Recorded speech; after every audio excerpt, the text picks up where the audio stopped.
Rain blurred the Astoria-Megler Bridge into broken shards of light, and an officer sat alone in his patrol car, tears slipping down his face on the anniversary of his father's death. Out of the storm stepped a stray German shepherd, drenched but deliberate, laying a half loaf of bread at his feet, as if delivering a message from another world.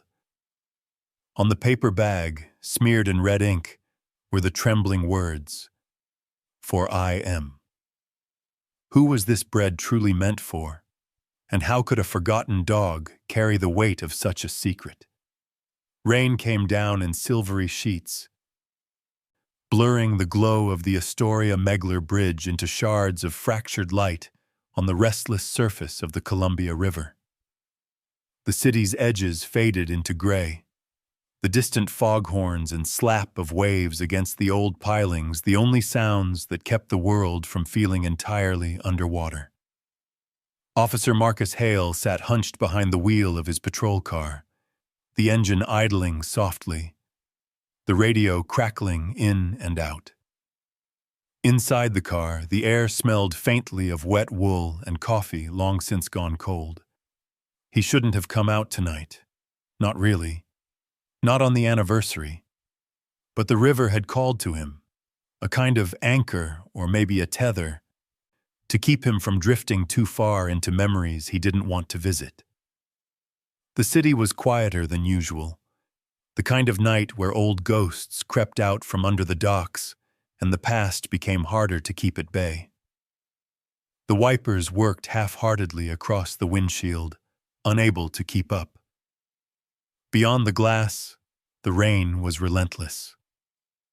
Marcus sat with his hands curled tightly on the steering wheel, knuckles pale. His father's face, ruddy, weather-worn, perpetually squinting into the wind, hovered at the edge of his mind. It had been 7 years, but some wounds never sealed.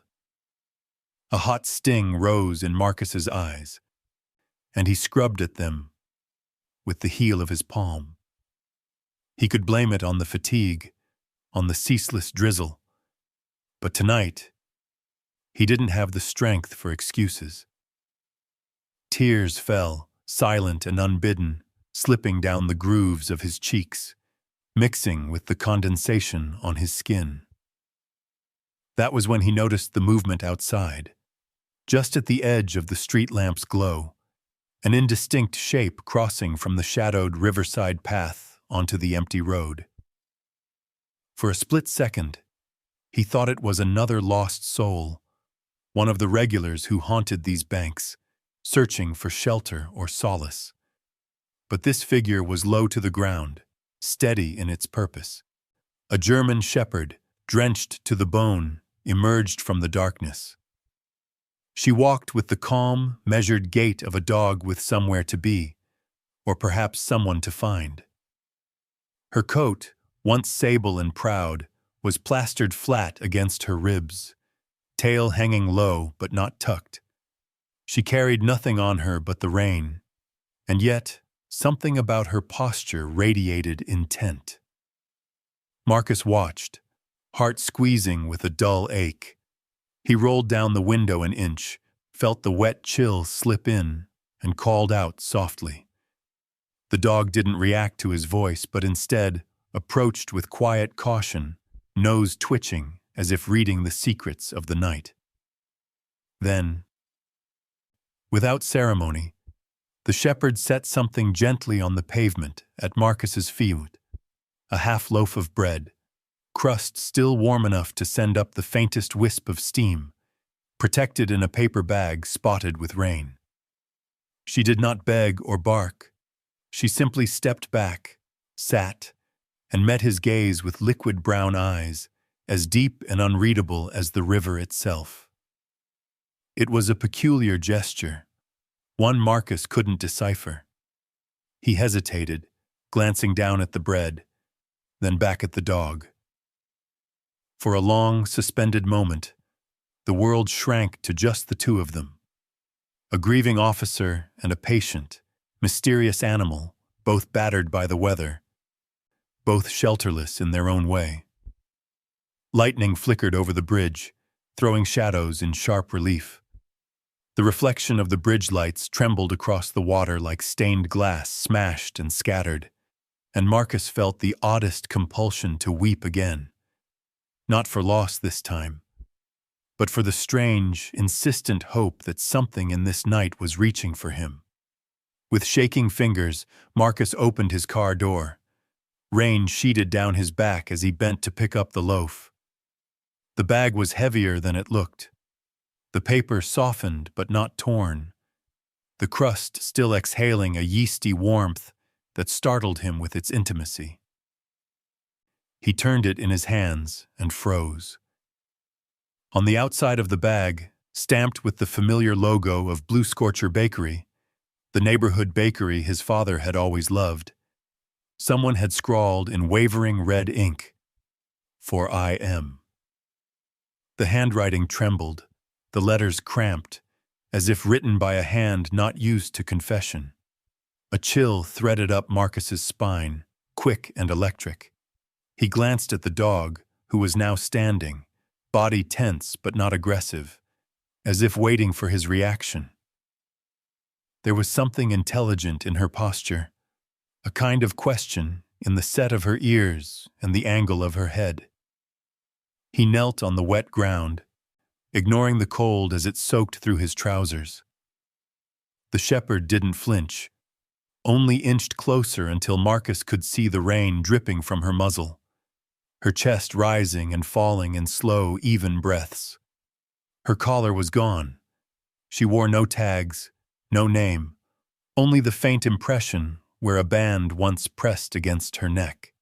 She smelled of river and rain and a trace of flour, a bakery scent that seemed impossibly out of place. Marcus broke off a small piece of the bread and held it out, palm open. The shepherd sniffed, considered, and, after a heartbeat's pause, took it gently. She chewed with a thoughtful deliberateness, not gobbling, but tasting as if each crumb meant something. Marcus found himself smiling in spite of the heaviness in his chest. He stood, the bread cradled in one hand, the paper bag soft and damp in the other. The rain fell harder, drumming on the metal roof of the car, splashing into puddles at his feet. The city beyond the bridge was lost in mist. But here, on the edge of the riverwalk, a connection sparked, small, fragile, but real. As the night deepened, Marcus watched the dog circle once, then settle beneath the awning of a nearby bench, her gaze never leaving him. He sat on the steps of his patrol car, the half-loaf warm in his lap, the message on the bag a puzzle. For a moment, it felt as if the ghosts of the city had paused their restless wandering, holding their breath to see what would come next. The plot, he realized, had just thickened. There was more to this night than grief. Somewhere in the river of secrets and sorrow, a thread had been handed to him, and it started with a dog, a loaf of bread, and a message left out in the rain. The paper bag bears the Blue Scorcher logo with shaky red handwriting, "For I am." The rain eased to a steady drizzle by the time Marcus guided the German shepherd into his small apartment near the Astoria riverfront trolley line. The old building's brick walls held the chill of the damp Oregon night, and as he unlocked his door, he realized just how out of sorts this evening had made him. It had been years since anyone or anything followed him home, least of all a dog with eyes like winter rivers and a message scribbled on bakery paper. Inside, he flicked on the kitchen light, its yellow glow pooling weakly over chipped countertops and a battered formica table. Marcus fumbled for a dish towel, tossing it to the dog, who stood patiently just inside the threshold. He knelt, towel in hand, and gently rubbed her coat, the rainwater running dark onto the faded linoleum. She tolerated the attention with dignified silence, ears twitching at each distant echo of the trolley's bell through the dripping streets. He noticed then the way she watched him, steady, unblinking, not out of fear, but almost as if she were cataloging each of his movements, each sound and gesture, measuring the shape of this new space.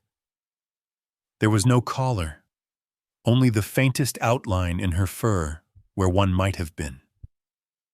She was lean but not starved, her fur clean under the rain, her paws sure on the kitchen floor.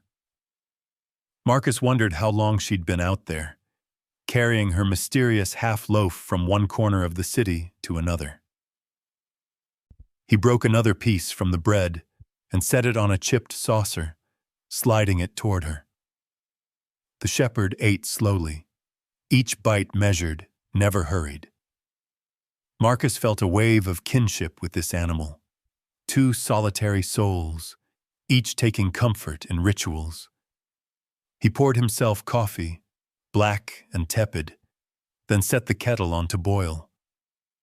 Rain tapped the window in a muted rhythm, the sound blurring the boundaries between now and memory. In the far corner, above a shelf cluttered with faded police commendations and half-read paperbacks, was a single framed photograph. Marcus's father, sturdy and broad-shouldered, stood smiling in a slick yellow fisherman's raincoat, a salmon slung over one arm, the mouth of the river stretching wide behind him. It was a younger Marcus at his side, both squinting into the wind, hair plastered down with mist, the kind of afternoon that made you feel part of something old and vast. Tonight, the room felt smaller, haunted by the echo of old laughter and the ache of things left unsaid. Marcus stood for a moment, hand hovering near the photo, but the past was a threshold he crossed only on anniversaries. He turned instead to the window, where the glass had fogged from his breath and the dog's slow panting. She was perched at the edge of the sill, looking not out at the street, but towards the river, as if she could see beyond the rain-smeared night into the marrow of the city itself. A trolley bell rang, distant but clear. The dog's tail gave a small, uncertain twitch, barely more than a question. She didn't bark, didn't whine. Instead, she pressed her nose to the glass, watching something only she could sense. The quiet grew heavy. Marcus busied himself with routine, hanging his jacket, stacking the mail, flipping through the last few calls of the night on his department-issued tablet. His mind drifted back to the bag, now lying on the counter, its red-inked message seeping into the crinkled blue Scorcher logo. For I am. The letters danced behind his eyes. As he folded the paper to toss it, something stiff fell from the bottom, a torn slip of receipt, edges still damp. He turned it over. The printing was faded but legible. Blue Scorcher, time of purchase, 7:12 p.m. yesterday. A quick note scribbled in the margin in the same shaky hand. Bridge East Bench. Marcus's heart gave a slow, uncertain thump.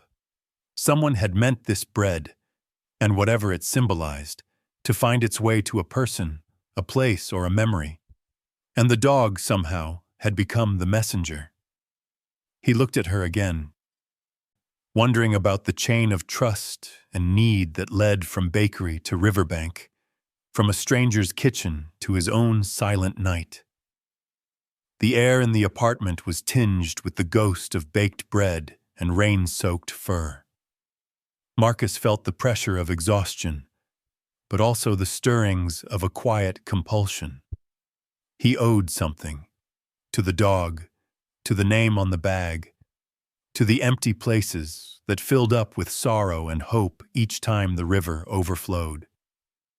He placed a folded towel on the rug, a silent invitation for the dog to rest. She circled twice, settled with a soft huff, but kept one eye open, watching the window, the street, perhaps even the world beyond. As Marcus sat at the table, mug warming his hands, he felt the weight of the night shift, grief edged aside by a gentle urgency. Rain continued its steady drumming on the window, a lullaby for the lost and the found. He closed his eyes, letting the silence stretch, listening to the pulse of the city and the soft, steady breathing of the shepherd on his floor. Somewhere across the water, a freight train wailed, mournful and distant, the sound folding into the night. In that moment, Marcus understood. Sometimes healing started not with words or answers, but with the simple act of letting something new in, of leaving the door open, of sharing warmth with a fellow traveler in the storm. And on the counter, the torn receipt lay beneath the empty bread bag, a quiet clue pointing to a mystery that would not let him go. The torn bakery receipt reveals a packing time of 1912 the night before, with a handwritten note. Bridge East Bench. Gray dawn seeped across the Astoria sky, pressing the clouds close to the rooftops, turning every surface slick and shimmering with last night's rain. Marcus hadn't slept much. The German shepherd, Sable he decided to call her, for the deep shadows rippling through her coat, had dozed in fitful circles on the towel, occasionally rising to peer at the window, as if still searching for something that refused to come home. He watched her for a long time, his thoughts drifting between the cryptic note on the bakery bag and the faded receipt, its meaning sharpening with each hour of wakefulness. By the time the city stirred, Marcus was already shrugging into his uniform, fatigue humming behind his eyes. Sable padded at his side as if she'd always belonged there. Head held low, but determined. Marcus clipped his badge on with a little more care than usual, glancing once at his father's photograph as he closed the door behind them. Outside, the riverwalk gleamed with puddles reflecting pale light, the air thick with the scent of brine and distant diesel. They walked together through the waking city, passing shuttered storefronts and rusted railings, until the welcoming blue sign of Blue Scorcher Bakery and Cafe appeared through the mist, a bright square of warmth against the damp morning. Inside, the world shifted. The air was rich with the scent of barley, melted butter, and warm yeast, wrapping around Marcus like an old memory. Wood-paneled walls radiated a golden glow, and the chatter of early regulars mixed with the clatter of mixing bowls from the kitchen. Maeve Klein, co-founder and heart of the bakery, bustled behind the counter, her silver-streaked hair tucked into a kerchief, her eyes quick with curiosity. Sable's presence drew a few gentle looks, but the dog moved with practiced calm, weaving past chairs and tables, sniffing the air, but never begging. Marcus offered a polite nod to Maeve, who studied him a moment, before her gaze flickered down to the dog. "You're up early," she said, voice soft as the bakery's rising dough. He nodded, not offering explanation, feeling the comfort of the routine here, the familiarity that lingered even in silence. Sable seemed at home too. She made her way to a particular table near the window, pausing before an empty chair, her posture alert. Marcus followed her gaze. On the back of the chair hung an old wool coat, the kind worn by fishermen and night wanderers, its sleeves dusted with flour. The seat itself was scrubbed but faintly indented, the shape of someone who returned day after day. On a shelf near the counter was a wicker basket, lined with blue cloth, half full of small loaves cut in half, an offering labeled, "For anyone in need." The edges of the bread were fresh, soft inside, golden on the crust. Sable watched the basket intently, then shifted to sniff at the hem of the coat. There was something deliberate in her motion, as if she recognized a scent only she could name. Maeve drifted over, wiping her hands on her apron. "You looking for Inez?" she asked quietly. "She hasn't been in for 3 days." Her words dropped like pebbles in a still pond, sending out slow, widening ripples. Marcus turned the receipt over in his pocket, fingers tracing the time and the shaky handwriting. Sable lingered by the coat, her nose pressed to the fabric, tail stiff but not wagging. Her posture spoke of longing, the silent hope that whoever belonged to the coat might appear and say a word, offer a crumb, or scratch behind her ears. But the chair stayed empty, and the room seemed to pulse with the hush of absence. Marcus studied the scene, letting the details build in his mind. The loaves in the basket, the empty chair, the missing woman. He'd heard stories of Inez Martinez, a baker, a widow of a river sailor, known for handing out food beneath the bridge and along the wharves. Her life was woven into the fabric of this city, one small kindness at a time. Maeve's face tightened with concern as she glanced at the clock. "If you see her, tell her Maeve's worried. She never misses a shift unless it's something serious." Marcus gave a small nod, then turned his attention to the far corner of the bakery, where an old security camera blinked above the rear exit. The rain had eased, leaving the city veiled in pearly mist. He found himself wondering about the night before, about Sable's journey, the path that led from the east bench to the riverwalk, from the bakery to his car. Sable wandered to the door, pausing beneath the watchful camera, eyes trained on the street. Marcus caught the movement, a flicker of intuition rising. He made a mental note to ask for footage, just in case the camera had captured the missing pieces of this growing puzzle. In the stillness, Marcus felt the weight of the story pressing in around him. The dog's silent vigil, the half-loaf's warm mystery, the absence of Inez Martinez. A city could hold so many secrets, in lost chairs, in old coats, in the patient eyes of an animal who waited for a friend to return. As they left the bakery, Sable looked back once at the empty chair, her gaze lingering in a way that told Marcus she remembered more than she could say. Outside, the riverwalk beckoned, rain-washed and gleaming, the first thin rays of sunlight breaking through the clouds. Somewhere out there, the truth waited, fragile as a crust of bread. Back at the station, Marcus watched the security footage with careful attention. There, in the grainy video, was Inez in her familiar coat, leaving through the back with Sable at her side. The two silhouettes swallowed by storm and shadow as they made their way toward the riverwalk. Minutes later, only Sable returned, shaking the rain from her fur before vanishing into the night. The revelation settled in Marcus's chest like the weight of an unsent letter.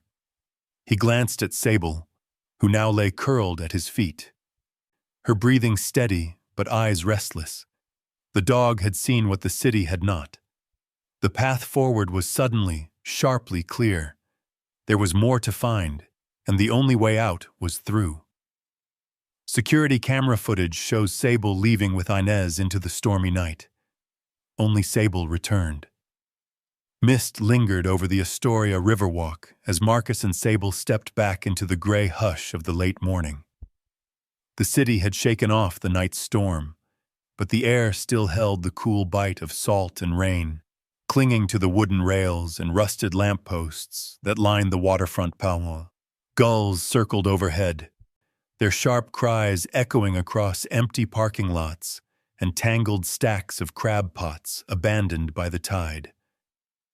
The dog moved with singular purpose, nose low, paws sure and silent against the slick boards of the walkway.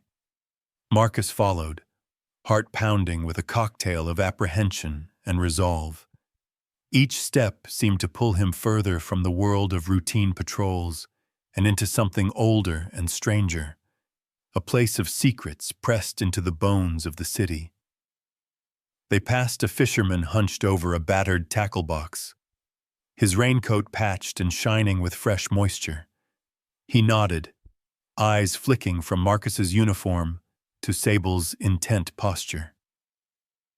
The two travelers didn't pause, weaving through the driftwood and puddles that marked the path's twists and turns. The wind came in off the water, carrying the brine of the Pacific and the scent of wet cedar, stirring old memories Marcus tried not to name. A bench appeared on the east side, half shrouded in reeds, its paint flaked by years of river air. The surface gleamed with rain, reflecting the dull sky above. Sable paused, sniffing the legs and the space beneath the seat. Marcus felt the tug of something uncanny, a sense that he was standing at the crossroads of a story half finished, that every object here might be a clue, every shadow the start of a path. Beyond the bench, the path curved along the riverbank, skirting the edge of a shuttered bait shop and a half-collapsed dock. It was here, beneath a stretch of skeletal willow trees, that Marcus caught sight of a new mark. White chalk on the wooden handrail, just above eye level. He leaned in, squinting, and saw a small arrow drawn with a steady hand, pointing west toward the old cannery at Pier 39. Underneath the arrow, faded by rain but still visible, were two letters and numbers, IM12, scratched with the determination of someone who needed to be found. Marcus's fingers hovered over the chalk. He could almost see Inez's hands, flour-dusted and trembling, making the mark as the wind battered the riverbank. His breath came short, heavy with worry. The world felt fragile, as if one wrong move would scatter all the pieces before he could understand what picture they formed. Sable lifted her head, ears pricked, and pressed onward, following the scent that had brought her from bakery to bench and now to something further. They reached the far end of the walkway, where the river narrowed and the roar of the tide mingled with the steady clack of mooring lines against the dock. Old nets hung drying, pale as ghosts, their floats bobbing gently in the current. There, beside a leaning brick wall streaked with moss, Sable stopped. Her tail went still, body tense, nose quivering, as she sniffed at a small object caught on a rusty nail. A single rubber glove, the kind used by fishermen and dock workers, dangling limp and waterlogged. Marcus knelt, rain soaking through the knees of his pants, and eased the glove free. It was pale blue, its fingertips stained with mud and something darker. He turned it over, heart hammering, and saw a scrap of paper stuck to the inside with a torn strip of faded tape. The words were almost illegible, the ink washed out. But he made out a single line stamped in the corner. Hammond Marina, Dock C. He stood, the glove held carefully in one hand, his mind racing through possibilities. Inez had been here, recently enough to leave a trail, cryptic and desperate. The arrow, the initials, the dock, every detail fit together like stones in a riverbed, telling a story of flight or search, of someone lost and someone refusing to let her slip away. Sable pressed close to his leg, gaze locked on the horizon, where the river opened wide toward the sea. The current pulled at old boats moored to the posts, the sound of their hulls creaking a reminder that nothing in Astoria truly stood still for long. A tugboat horn bellowed upriver, scattering gulls and drawing Marcus back to the present.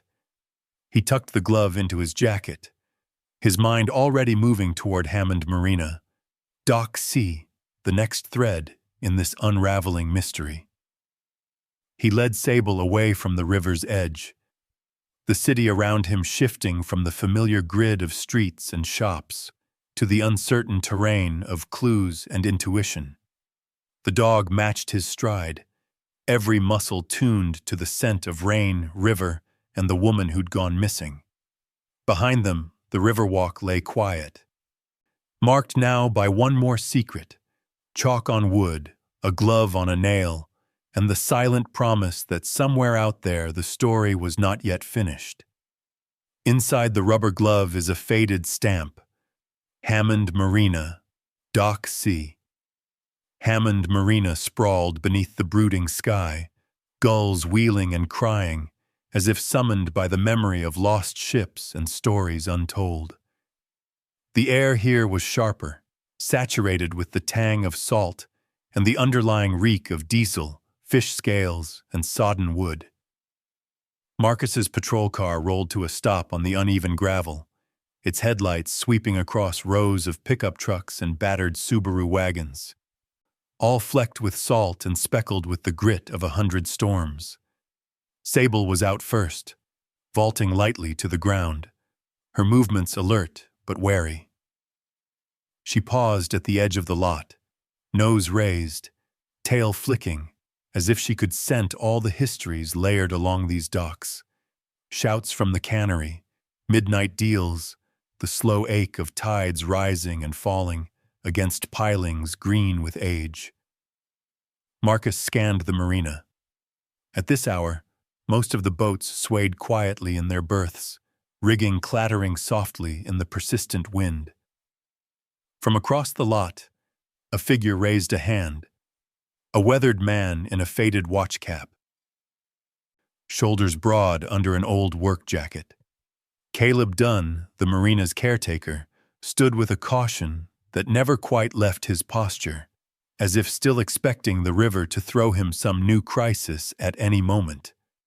Caleb's eyes took in Sable with silent appraisal, then shifted to Marcus. He nodded once, a greeting both simple and sufficient, before gesturing toward a row of parked cars at the far end. Among them, the silver Subaru stood out, paint dulled, its rear bumper dotted with stickers half-peeled by years of salt and wind. The driver's door hung slightly ajar, fluttering in the breeze like a signal. Marcus approached, the gravel crunching underfoot, Sable at his side.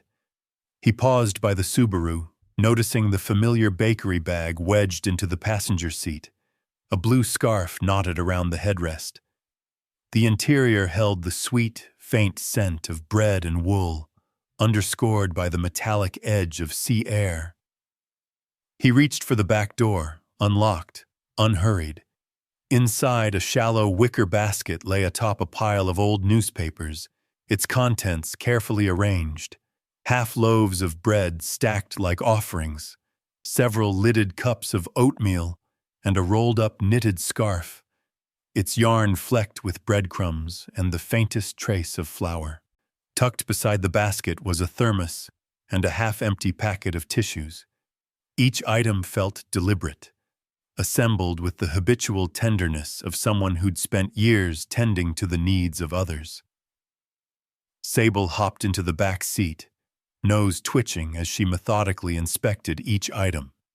She lingered over the scarf, then nosed her way to the rearview mirror, where a ring of keys dangled from a plastic hook. She pressed her nose to the keys, then sat, alert, eyes on Marcus. He took the keys, feeling their surprising weight and the salt-rusted metal that spoke of long service by the water. Among them, a brass tag stamped with the words, Net Shed Number 5, Loft. Another, smaller and battered, bore the faded number C. Marcus turned them in his hand, heart pounding as a breeze rattled the papers on the seat. In the trunk, a battered wool blanket and a folded rain jacket waited, both faintly scented of flour and lavender soap. He stepped back, looking toward the edge of the marina. Caleb lingered, his gaze moving from Marcus to the Subaru and back again. After a moment's silence, he ambled over, the easy stride of a man for whom storms and danger had become routine. Marcus gestured toward the open car. "She's been gone a few days," he said, voice low, watching Sable inspect every shadow and corner. "Any word?" Caleb shook his head, lines deepening at the corners of his mouth. "Saw her car. Never saw her come back. Night of the storm, maybe." Dock lights flickered. Thought it was just the wind. Sable nosed the trunk, pawing gently at the liner. There, in the shallow glove compartment, Marcus found what she sought. A spare key wrapped in wax paper, mottled with age and the faint bloom of rust. Scratched onto the surface, "Net shed number 5, loft key." A hush settled over the marina, broken only by the plaintive cry of gulls and the sighing of ropes straining on wet wood. Marcus glanced at the looming sheds along the waterfront. Hulking structures hunched against the wind, their windows dark, roofs patched and pitted with the scars of years. Sable turned her gaze that way, tail stiff, as if she already knew what they'd find. He pocketed the keys, feeling the burden of responsibility settle more heavily on his shoulders. The clues fit together. The half-loaves, the oatmeal, the scarf, the open door, and the loft key, all markers on the trail of someone who'd been here, who had left her trust in small, deliberate gestures. As he led Sable along the boardwalk, the air thick with the scent of brine and rust, Marcus knew the time for simple searching was over. They were following a map written in breadcrumbs, kindness, and the silent logic of loss. The wind from the river pressed against his back, urging him onward to whatever waited in the shadows of net shed number 5. In the car's glove box, Marcus finds a rusted tag. Net shed number 5, loft key. The wind off the river had a cruel edge as Marcus and Sable approached net shed number 5. The structure stood apart from the others, its weather-beaten frame stretching out over the dark water, timbers blackened by years of storms and salt. Here, the scent of creosote and machine oil mingled with the old perfume of moss, rust, and brine. Ropes hung from the beams like tangled vines. Gull feathers drifted against the door, and the shed's windows offered nothing but reflections of shifting sky. Marcus gripped the ring of keys, feeling the rough bite of salt and age in his palm. Sable's posture changed as they neared the entrance. Her movements sharpened, tail stiff, nose quivering at the seam where the door met the warped frame. She paused, muscles taut as wire, eyes locked on the shadow beneath the eaves. The whole place felt abandoned, but not empty. Marcus's pulse thudded in his throat as he found the key marked net shed number 5, loft, and fitted it into the stubborn lock. The door groaned open into darkness so complete it seemed to swallow the gray daylight behind them.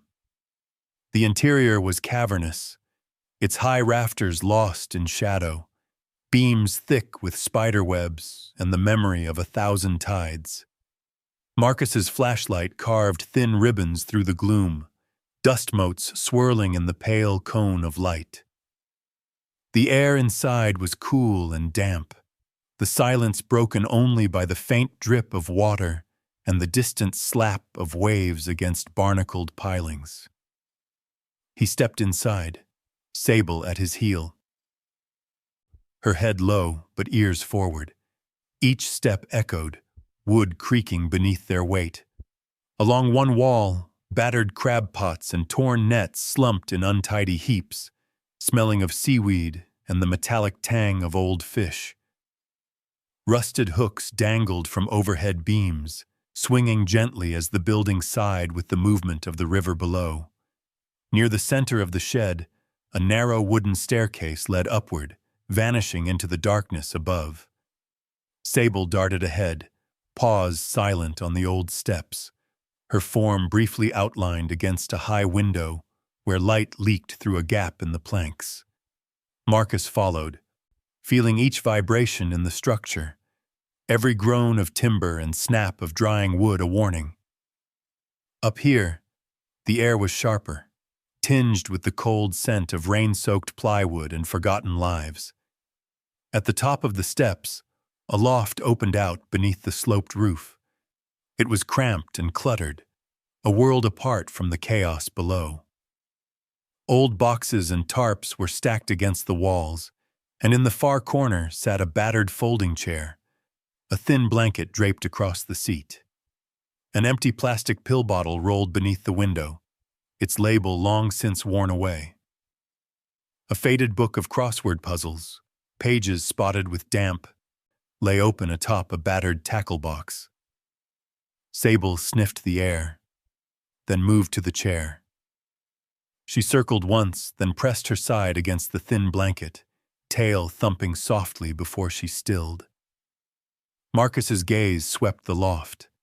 In the half-light, every detail sharpened into meaning. The crumpled blanket, the open book, the faint imprint of shoes on the dusty floorboards. He reached out, running a hand over the fabric, feeling the chill that lingered, recent but fading. He checked the pill bottle, shaking it gently. The rattle was hollow, no pills left. There was a starkness to the scene. No food, no water. Just the bare minimum someone would bring when hiding, or waiting for something they weren't sure would ever arrive. A sudden creak from below jolted Marcus from his thoughts. He flicked off his light, holding his breath. Only the river spoke now, a low murmur beneath the floor. He strained to listen, heart pounding.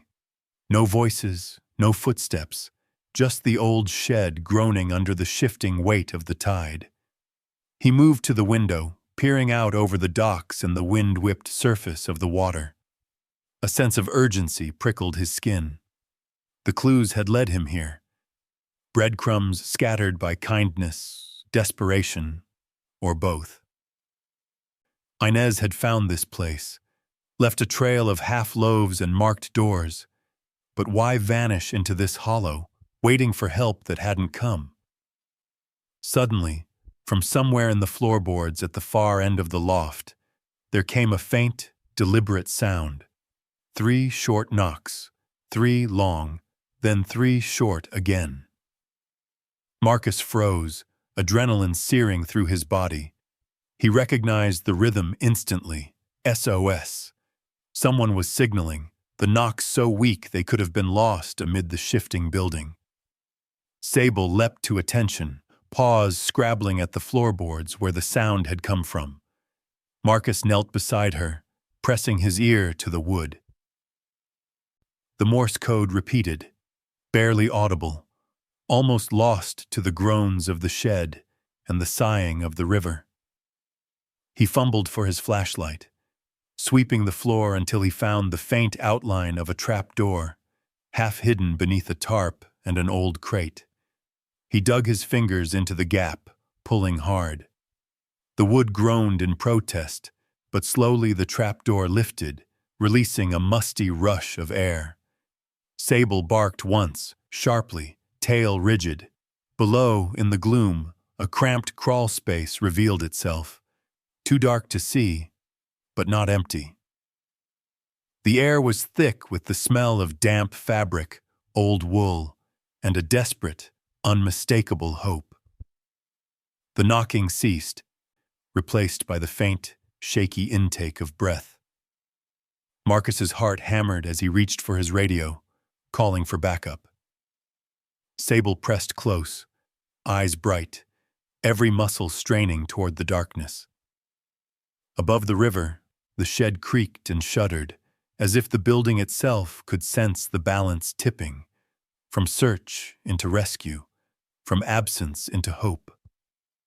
Somewhere beneath the floor, someone waited for the answer to their call.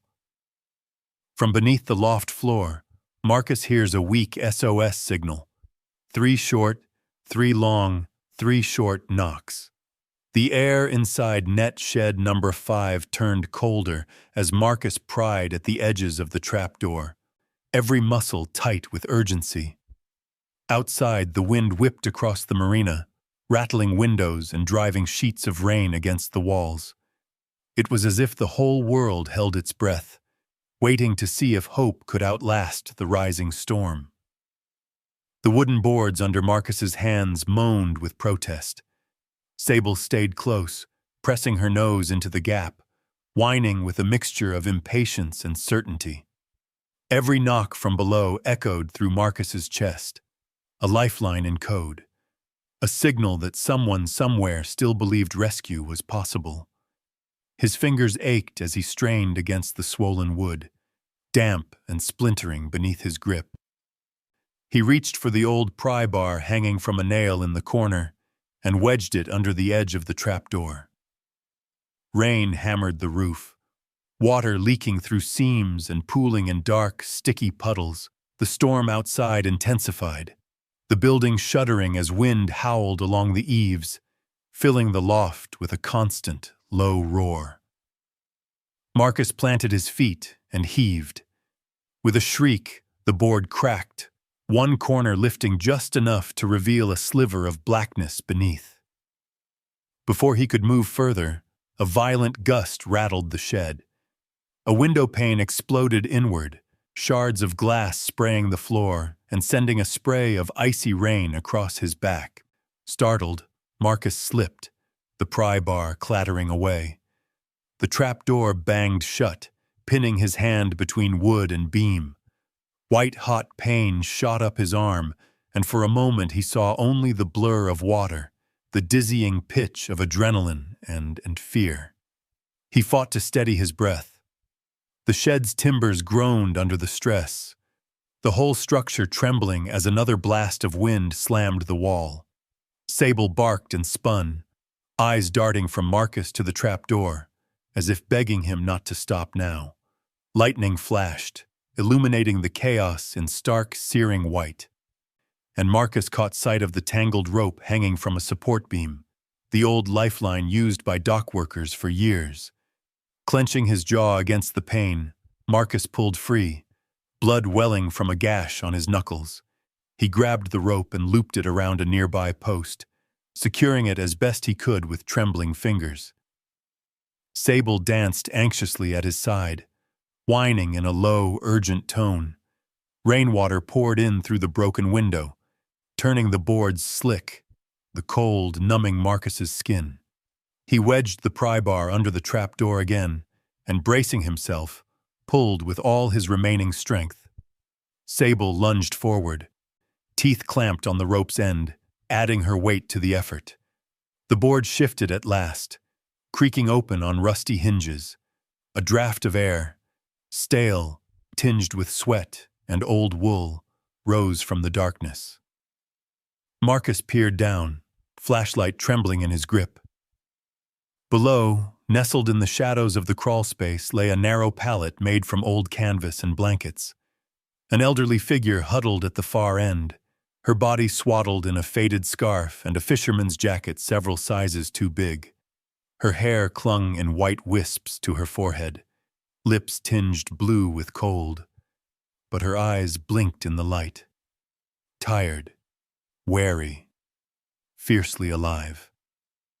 Marcus shouted over the wind, voice nearly lost in the cacophony.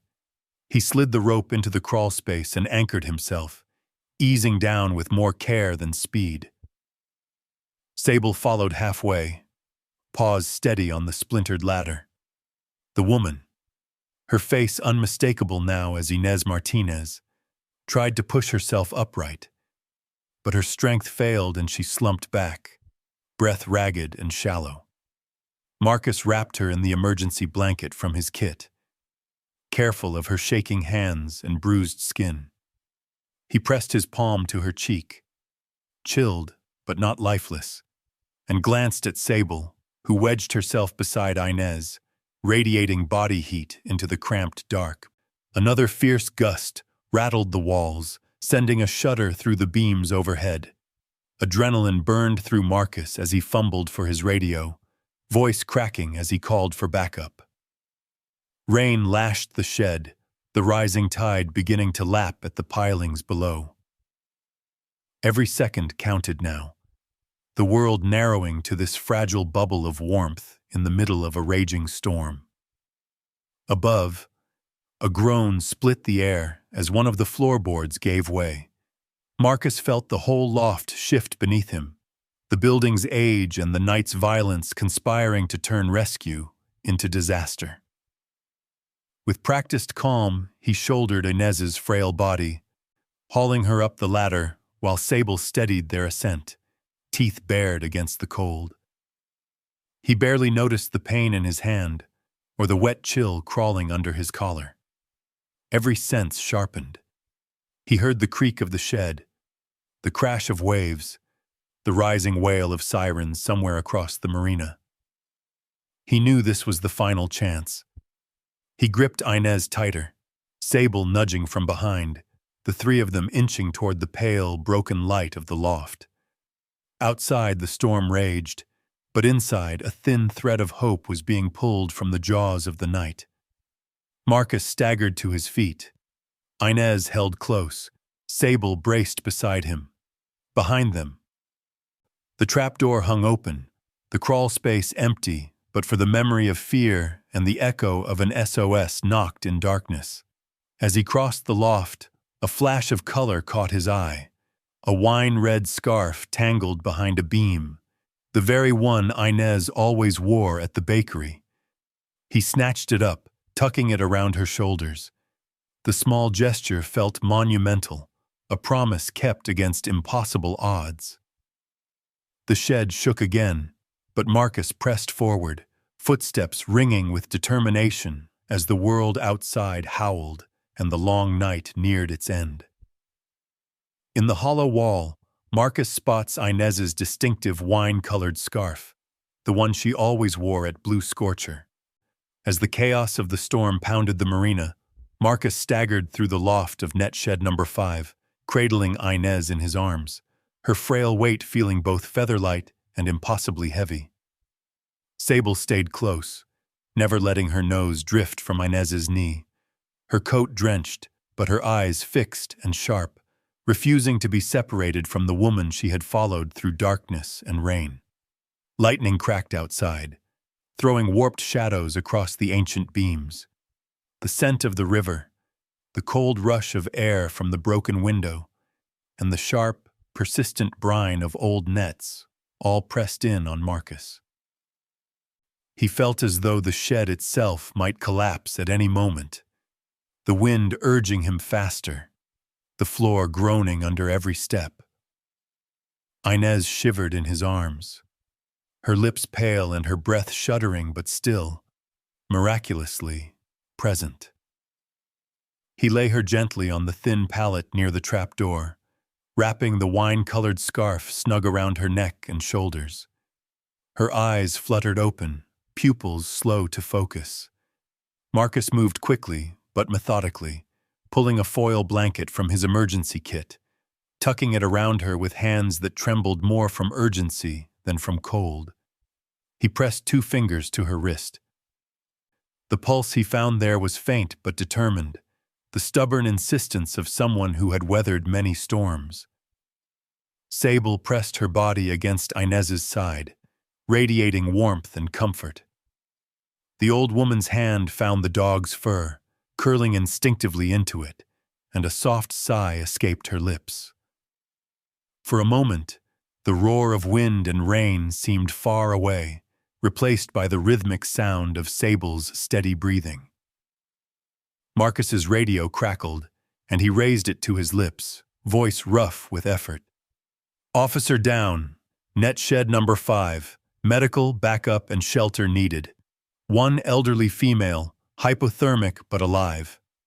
Static answered him at first, then a clipped reply. Help was coming, fighting the storm to reach them. Marcus looked down at Inez and felt a tremor of hope, fragile as a match in the wind, but holding. He checked her limbs for breaks or bruises. One ankle was swollen, an ugly purple blooming beneath the thin skin. Her hands bore raw red marks, evidence of her fight to survive, clutching at wood and wool and the faint hope of rescue. Flour dust streaked the back of her hand, incongruously white against weathered skin, a ghost of all the bread she had given away, all the kindness she had stitched through the city one loaf at a time. Time bent strangely in the loft.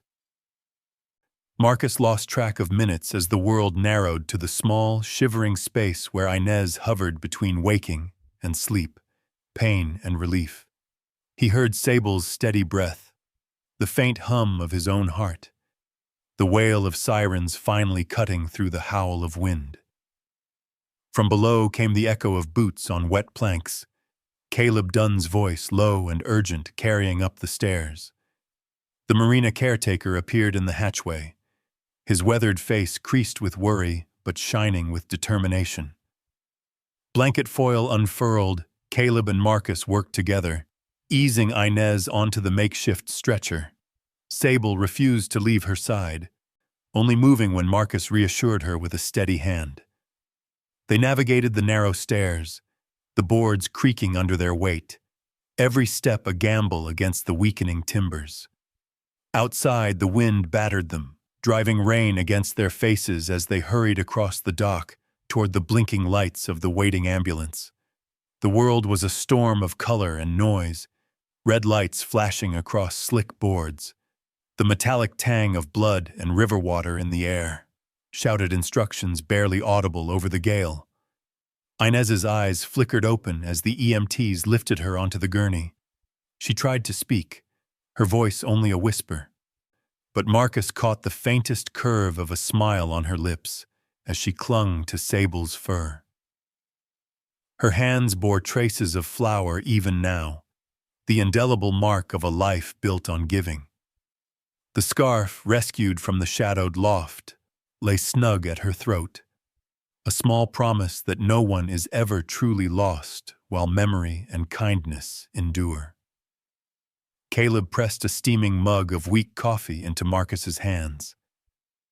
The officer stood for a moment in the rain, heart pounding, letting the world swirl around him. The adrenaline slowly ebbed, replaced by exhaustion and a deep, aching gratitude. Sable shook herself out, water spraying from her coat, then pressed her head to Marcus's knee as if to remind him the story was not yet finished.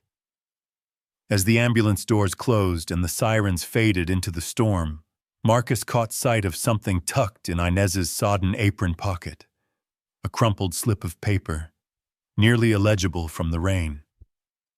Later, in the shelter of his patrol car, he would unfold it carefully, reading the lines written in a shaky but familiar hand. Half loaves, paired promises, East Bench, Bridge, for the ones left behind. He sat in silence, watching the river rise, the storm breaking at last over the city. The bridge lights shimmered through clearing mist, and for the first time in days, Marcus let himself believe in healing, not as a sudden miracle, but as a patient act, built on kindness, risk, and the refusal to look away. Sable climbed into the passenger seat, curling into the warmth left by Inez's touch. Rain tapped on the glass, softer now. In his lap, the slip of paper trembled, a secret kept safe through darkness and wind. The city outside felt washed clean, every battered dock and sodden bench a testament to what could be found when you followed hope, all the way to its fragile, human core. In Inez's wet apron, Marcus finds a note. Half loaves, paired promises, East Bench, Bridge, for the ones left behind. The storm had finally drifted east by the time Marcus made his way through the doors of Blue Scorcher Bakery and Cafe.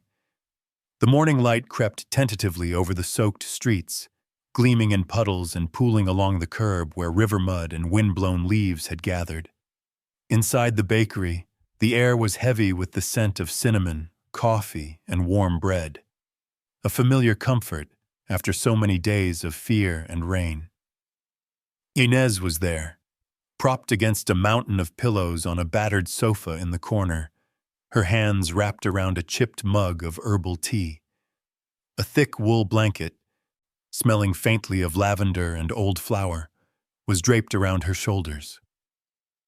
Sable lay curled at her feet, tail thumping softly whenever a regular slipped past to nod a greeting or set down a tray of fresh scones. The old dog's eyes tracked every movement in the room, always coming back to Inez with an unspoken loyalty that made Marcus's chest ache. Marcus sat quietly nearby, the bakery's morning bustle flowing around him, a low tide of gentle voices, clinking dishes, the hum of the espresso machine. Maeve Klein moved among the tables with practiced grace, exchanging warm smiles and murmured reassurance with customers and staff. No one spoke of the storm. Instead, the silence in the bakery was a reverent hush, as if everyone sensed that something precious had been returned, battered but unbroken, from the river's cold embrace. Inez's story emerged slowly, carried on the currents of memory and relief. Her voice was rough from exhaustion, but grew steadier as she spoke. She had gone out that night as she always did, bread basket tucked under her arm, scarf tight against the wind, determined to reach the east bench beneath the bridge, the place she reserved for those who had no one waiting at home. She remembered the flash of headlights on wet pavement, the taste of salt and rain, the way the river's edge seemed to pull her forward, whispering of things lost and things left behind. She had slipped on the slick dock, twisting her ankle badly, then crawled through the shadows to the net shed. There, alone in the cold, she'd wrapped herself in memories and wool, knocking out her SOS whenever the wind lulled. She remembered Sable's warm body pressed against her side, the dog refusing to leave even as the storm battered the walls and the river crept higher. For Marcus, the days blurred into one long act of watching and waiting. He sat with Inez in the soft glow of the bakery, sometimes holding her hand, sometimes simply listening as she spoke of her late husband, the years spent by the water, the faces of the fishermen and the drifters who had become her family. The bakery's walls held their stories, sorrow, laughter, love, and the gentle ache of promises kept and broken. One morning, as sunlight finally spilled through the high windows, Marcus examined Sable's collar, recently replaced by Maeve with a braided blue cord and a new tag etched with her name.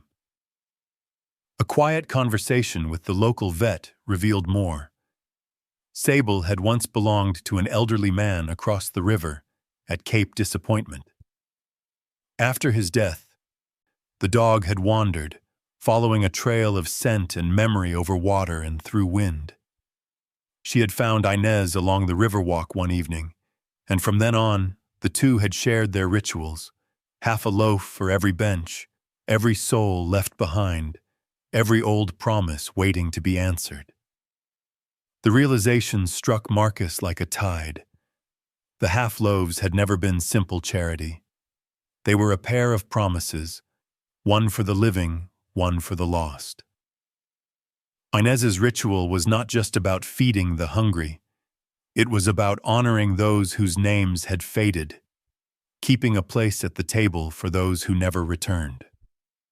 Sable, with her uncanny patience and steady gaze, had always seemed to understand. She carried bread and hope from hand to hand, circling back to those who needed comfort, who wept without words. Sable's history, as the vet confirmed, was tangled with loss and belonging. She had known the ache of waiting for a door that never opened, of searching for a scent that lingered on the wind. Now, curled at Inez's side, she seemed to have found a home once more. Marcus felt an echo of that same longing in himself, the urge to belong, to be claimed by someone or something larger than loss. Inez's hands, stained faintly with flour. Shook as she reached for Marcus, she pressed something cool and heavy into his palm, a key ring, old and worn, with a single tag etched Beacon 7. "For you," she whispered, her eyes bright with the shimmer of tears. "From a friend. For another friend, you keep the promise going." Marcus nodded, the meaning clear without words.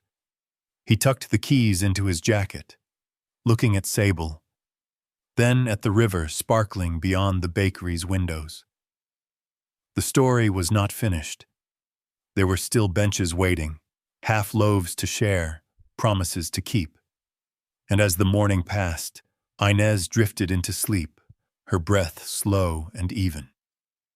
Marcus sat with Sable at his feet, listening to the soft music of the bakery, the laughter of old friends, and the river's endless song, a world woven from crumbs, kindness, and the promise that no one is ever truly alone if someone remembers to leave half a loaf on the bench. Inez gives Marcus a ring of old keys, one marked Beacon 7, a final gift from a lost friend, and a promise to continue the ritual. Evening came softly to Astoria, the sky streaked with gold and lavender as the last light slipped over the river and the city exhaled, quietly grateful for the return of calm after so much turmoil. The storm's memory lingered in puddles along the riverwalk, in the bent reeds by the water's edge, in the battered boards of net shed number 5. Now quiet again, its story folded into the fog. In the distance, the Astoria column rose above the trees, its stone spirals catching the day's final rays. On the hillside, Marcus stood beside his modest home, pouring 2 mugs of tea, one for himself, one for Inez, who settled into a chair wrapped in her familiar wine-red scarf. Sable stretched at their feet, eyes half closed, tail thumping against the wood in slow, contented rhythms. The world seemed smaller and warmer now, the city a patchwork of old routines and gentle rituals. Inside, paperwork lay stacked on the kitchen table, forms for Sable's adoption, signed and ready, alongside a photograph of Marcus's father grinning into the wind. Marcus glanced at the photo, then out at Inez and Sable. The river shimmered in the distance, the bridge lights beginning to twinkle, their reflections fractured across the restless current. No one spoke much. Words felt unnecessary, almost too fragile for this new piece.